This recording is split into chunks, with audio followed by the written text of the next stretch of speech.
Well, welcome to day 3. For those of you who've slogged through the past 3 days, I won't make you get up and do any exercise this morning. Didn't bring any plant material with me to put on the table so we can stare at a small plant or something.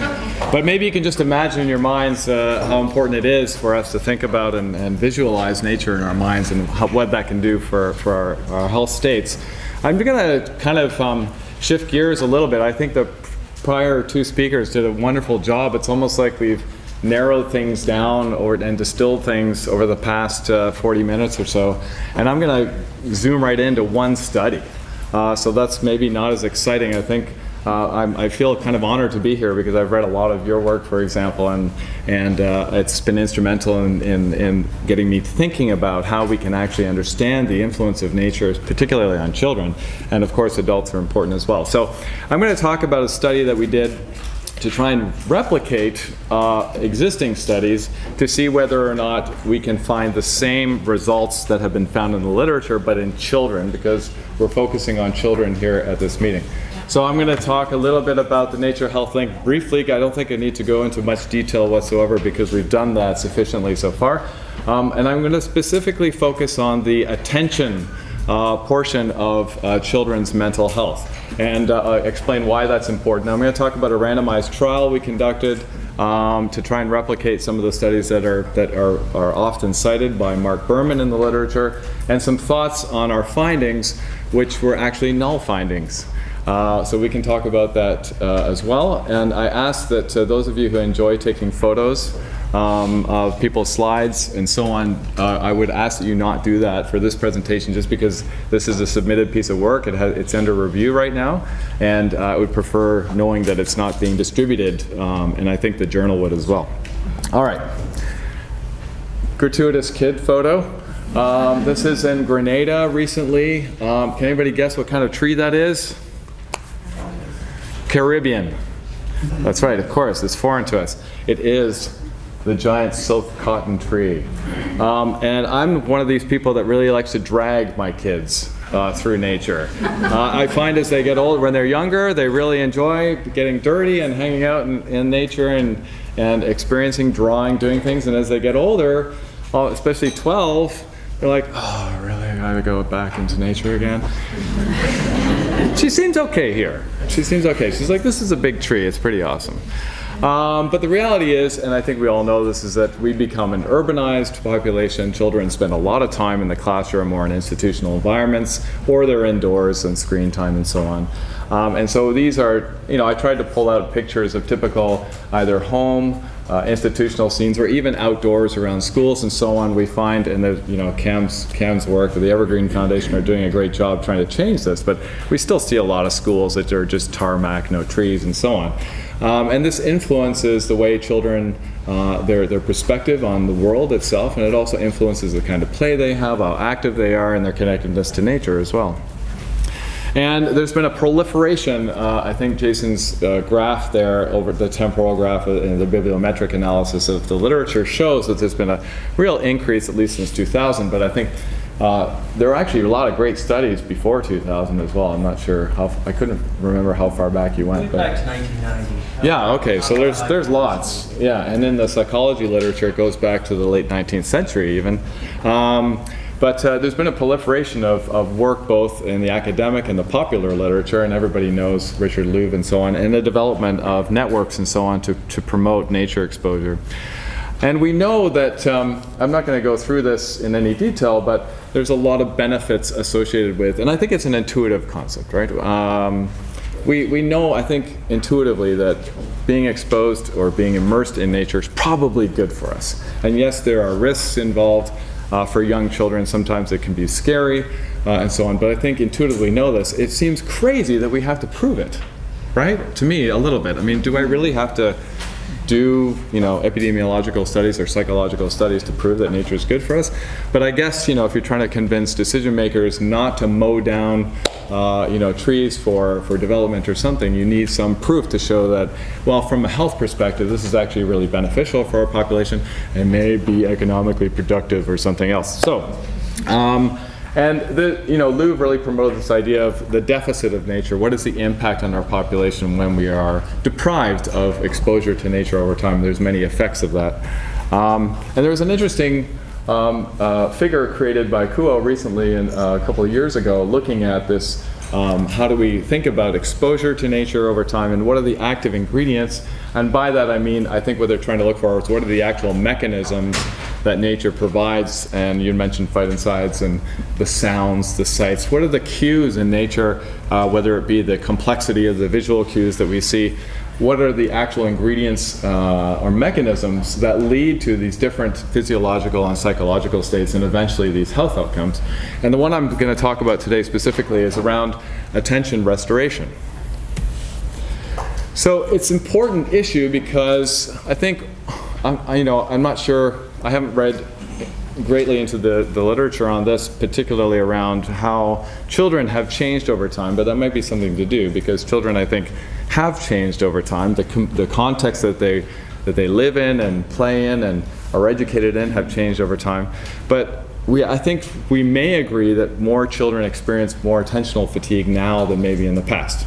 That's possible. So it's critical to understand if this change in attention can be restored through immersion or contact with nature. It's one way of doing that. And this has applications, of course, in a variety of different contexts, including school-based performance, learning in different environments, self-esteem, mood, and different behaviors. And the beauty of this kind of exposure is that it's generally free, right? So it's a very cheap intervention. It's taking kids out into nature and immersing kids in nature or getting their hands dirty and so on. Okay, it's not always free if you need to convert a schoolyard and so on, but it's a good way of promoting health. And it's great for me because traditionally my work in environmental epidemiology is always focused on the negatives, the exposures, the contaminants and so on. So I'm very intrigued with looking at and excited to look at nature because it's one of these prescriptions that you can give that is relatively cheap.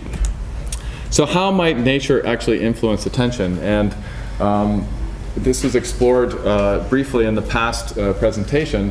There's this theory called attention restoration theory, and I'm not a psychologist, so please excuse me if I completely abuse this. But I work with psychologists at Dalhousie who know a lot more about this. But if you can think about it, the analogy would be like a tank, a gas tank. And if you can think of your mind having, at the beginning, a full tank of attention, okay, the directed attention. This is the attention that we use, for example, when we need to focus on things. All right, so you get up in the morning, you need to focus on getting ready for work or getting ready for school. You get in your car or you get on your bike and you have to focus on the road, focus on things around you. So we need this kind of attention. But over time, we experience fatigue, right? Because getting your mind to focus or have this directed attention over time creates fatigue in the brain. And so we need to restore that somehow. So this idea, there's this sort of dichotomy between the directed attention, or what's called endogenous attention, which is the one that we like to use and we like kids to have because we want them to behave in class, focus on what I'm saying, like I want you all to focus on me right now, and behave properly, right? And so we want these kids to have directed attention. But the reality is, and I think this is probably with age, although I find myself doing this as well, we really enjoy this sort of soft attention or fascination or exogenous kind of attention. And these are things like, when you orient to a bright light in the dark, or when you see a butterfly, you're just walking along and all of a sudden a butterfly flies off in your peripheral vision and you kind of get distracted for a second. And we've all experienced these things. So you have these, what we're interested in, you think about the idea of the directed attention tank, and what we want to do is we want to refill that tank, for example, by having exogenous exposures like nature, for example. So nature draws on this fascination or exogenous attention function. So specifically looking at the Berman studies, which are, I think I counted 1,057 references for this particular paper. And the paper, I think, was based on Mark's PhD work with Kaplan, who was one of the originators of ART, the theory. And basically the paper, what they did was he described 2 different studies in a single paper, which is actually a really good idea, because they were fairly small studies. And so the first question was, how is attention affected by exposure to either a natural or urban environment? And the second study looked at how is attention affected after 10 minutes of exposure to either urban or natural images. Okay, so our image is just as good as being immersed in the environment in real life.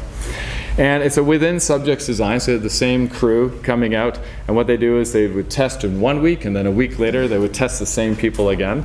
And I tried to give you some background here on the type of exposure or immersion time. I don't always like to say dose, because I know Louise Chawla, who's a strong advocate for children, hates the term dose because she doesn't like the medicalizing of children's nature experiences.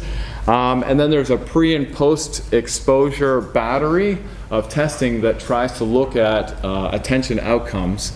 And notice in both of these studies that there was also work done to try and fatigue or try and drain that tank ahead of time. Right, so you want to fatigue your attention and then see if nature can restore that attention after the exposure. Okay, so in both of these studies too, I'm just going to quickly talk about the second study, which also what I think brought in a more sophisticated understanding of attention in the human mind. There is a vast, if you want to read about this, read this guy Posner. Is it Michael Posner? I think it's Michael. He's pretty famous. Go online and look up the videos. Great, eloquent speaker. But talks about the attention system in the brain. And these different forms of attention, the alerting is really about time.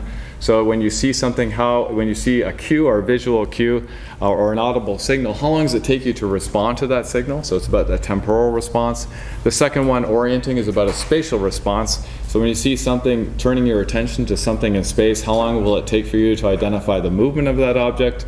And the executive attention, which is what we're really interested in, is this type of directed attention, or the ability to engage in effortful control processes. So this is the how do I focus on things kind of attention. And these are all linked, and they occupy vast proportions of the brain.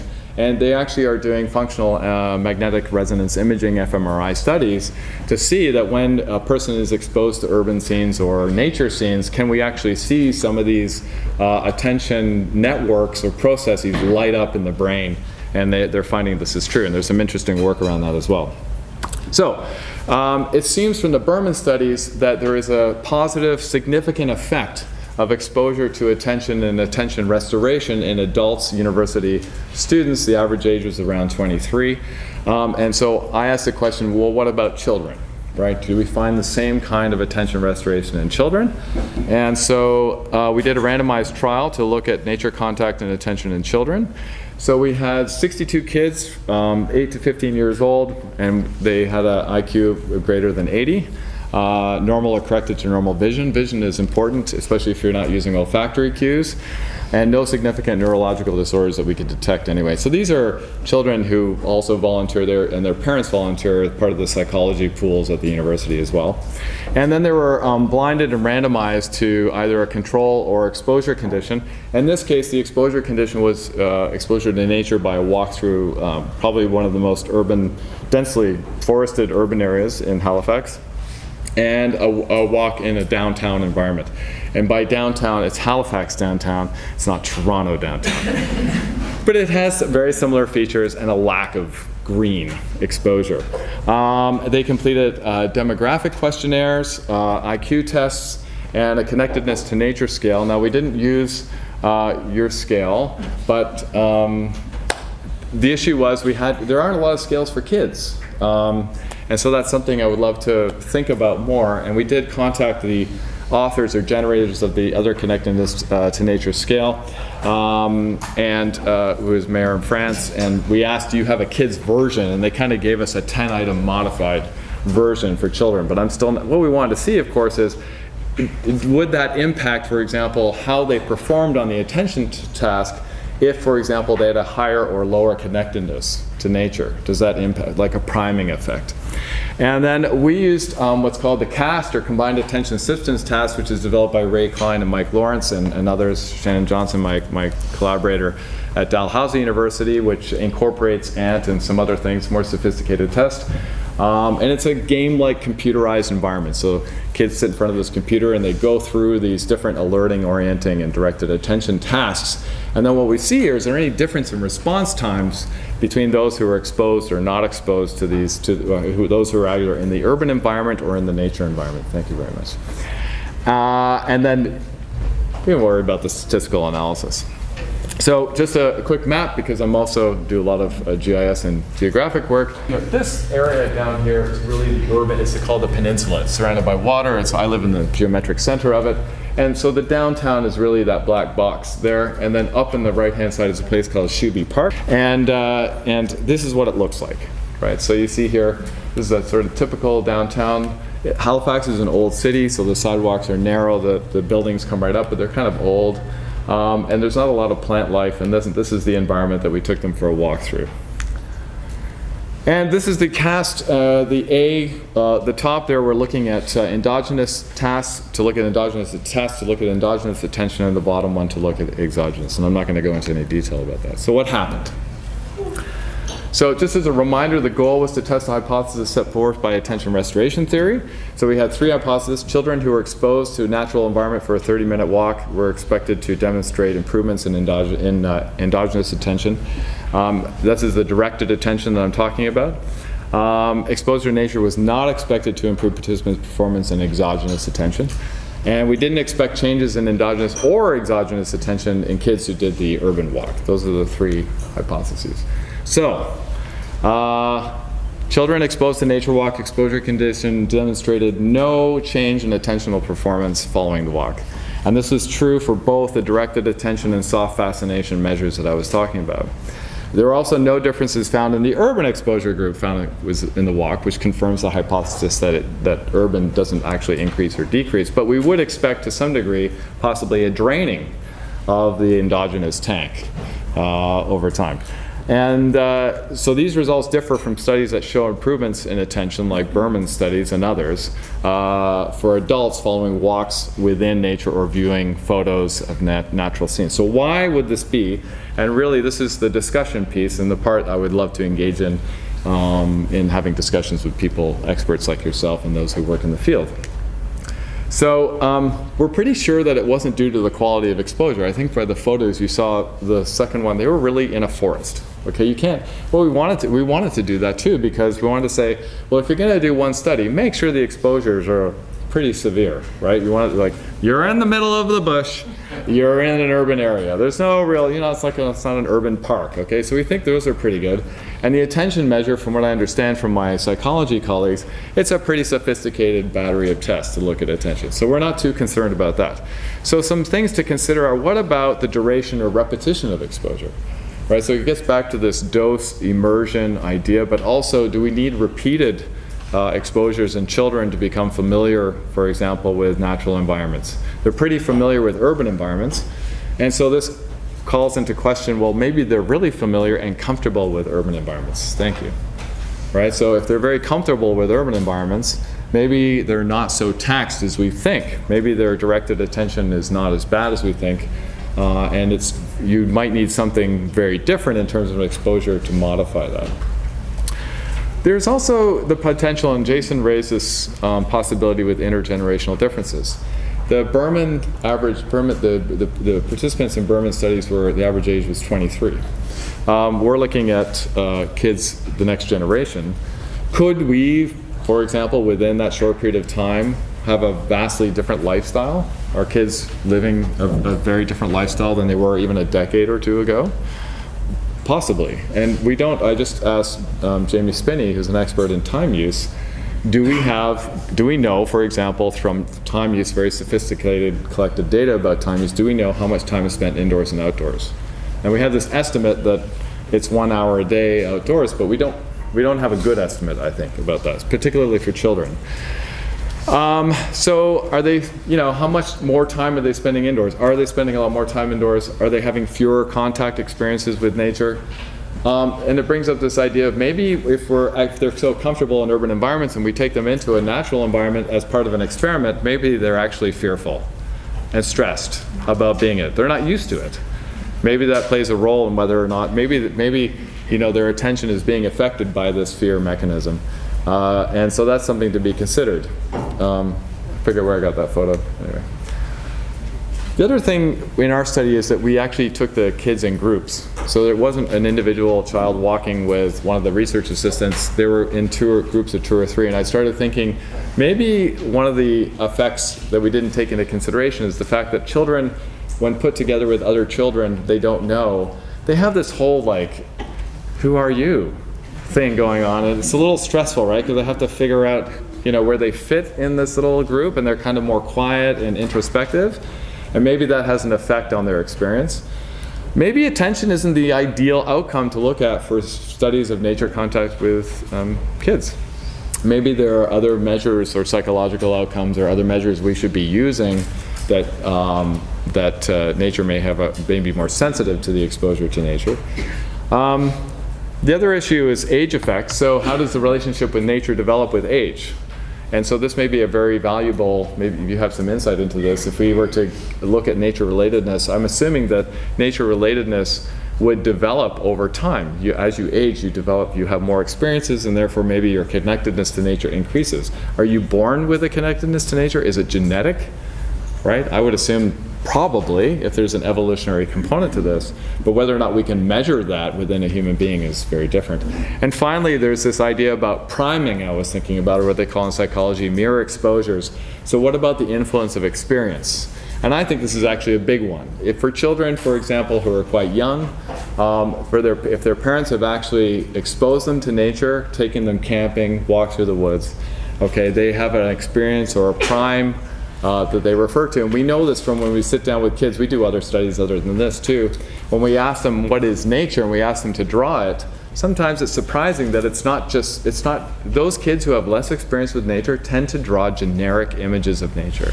Those who have experience with nature tend to draw something really specific about this moment in time when they were walking across a bridge or something like that. Okay, so maybe this preference about whether nature is more or less comfortable than an urban environment has to do with this priming or this prior exposure in their life that made a big difference to their experience and how they feel about nature. And that is all I have to say. Thank you again to Janet and Jason and the whole team who organized this meeting. My colleagues at Dalhousie and all the kids and parents who participated in the study, Shirk for funding some of the work that we do. And if you need any more information, you can always contact me anytime. Thank you for your time.